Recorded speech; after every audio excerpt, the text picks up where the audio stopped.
What's a group of spacefaring scientists without a spaceship?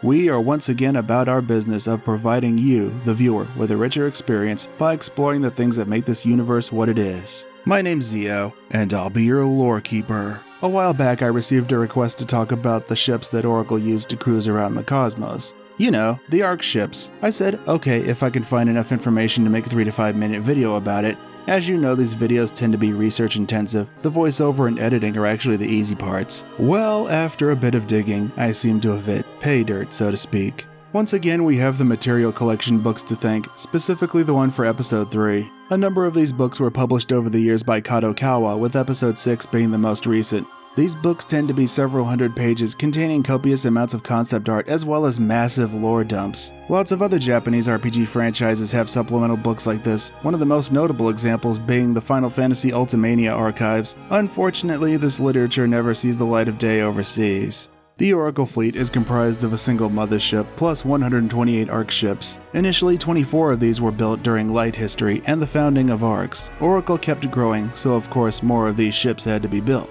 Their names were derived from the runic alphabet. The first 10 represented the game's servers. The ARKS ships surround the mothership, protecting it from threats on all sides. These ships serve a multitude of functions such as exploration, space combat, transport, and living quarters for all of Oracle's inhabitants. So I guess now we cut into the technical specs of these vessels. That's right, we're about to geek out on some numbers. Each ARKS ship clocks in at an impressive length of 70 kilometers, which is about 45 miles.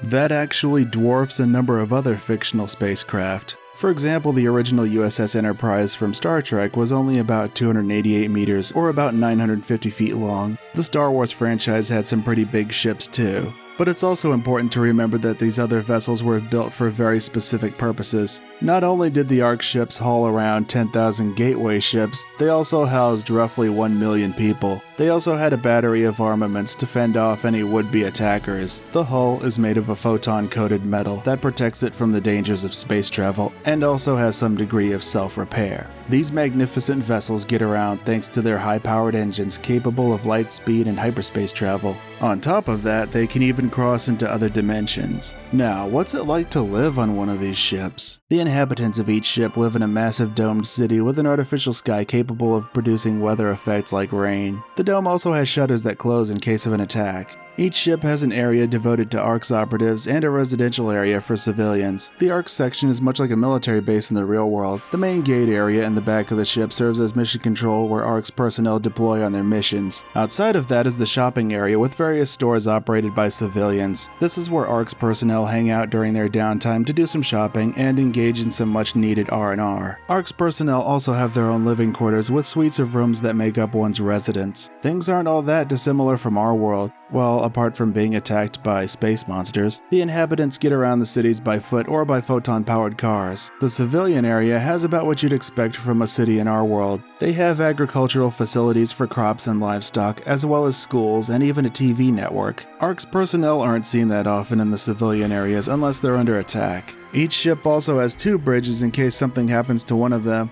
In AP-239, Shao developed the high-caste Sierra to serve as the ship's administrator. There's one of these on every single ARKS ship, and they handle the strenuous administrative and calculational duties associated with maintaining a fleet of ships this size. For every task, there exists the perfect tool, and these magnificent vessels have served ARKS well. As always, thank you so much for watching and for the continued support.